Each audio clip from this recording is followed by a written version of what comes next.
తైలమలదుకొని రావణాసురుడు నూనె ద్రాగుచూ అగుపించినాడు. కాలాంబరమును ధరించినాడు, కరవీరమాల దాల్చినాడు. పుష్పకమందుండి నేలబడినాడు, కడకొక స్త్రీచే ఈడ్వబడినాడు అని తెల్పే త్రిజట స్వప్న వృత్తాంతము. భయకంపితలైరి రాక్షసీ గణము.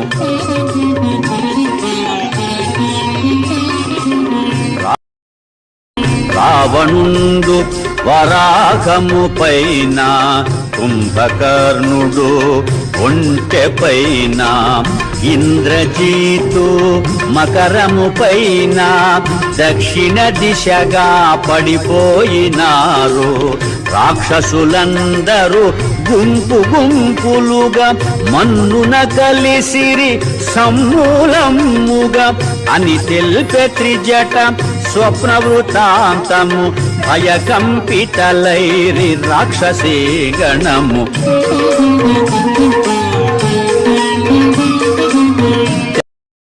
తెల్లని మాలలు వలువలు దాల్చి, తెల్లని గంధము మేనబూసి కొని, నృత్య మృదంగ మంగళధ్వనులతో చంద్రకాంతుల గజిమ్ము ఛత్రముతో, తెల్లని కరిపై మంత్రివర్యులతో వెడల విభీషణుడు దివ్య కాంతితో అని తెల్పే త్రిజట స్వప్న వృత్తాంతము.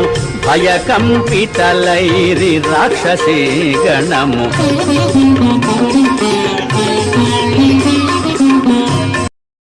విశ్వకర్మ నిర్మించిన లంకను రావణుండు పాలించెడు లంకను.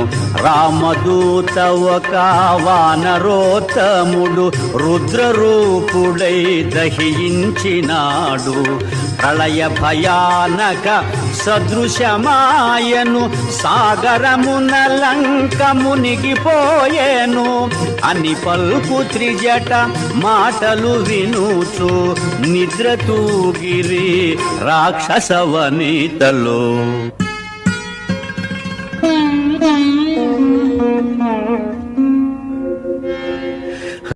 హృదయ తాపమున జానకి తోలుచు, శోక భారమున గడగడ వణకుచు, జరిగి జరిగి అశోక శాఖలను ఊతగాగొని మెల్లగా నిలచి, శ్రీరాముని కడసారి తలచుకొని తన మెడ జడతో ఉరిబోసుకొని ప్రాణత్యాగము చేయబూనగా, శుభశకునములు తోచె వింతగా.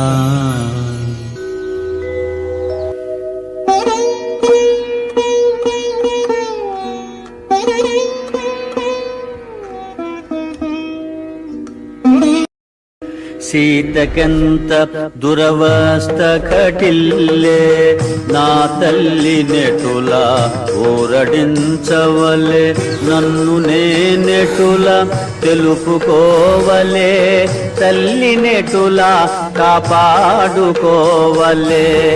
ఏ మాత్రమునే ఆలసించిన సీతామాత ప్రాణములుందున అని హనుమంతుడు శాఖల మాటున తహతహలాడుచు మెదల సాగెను.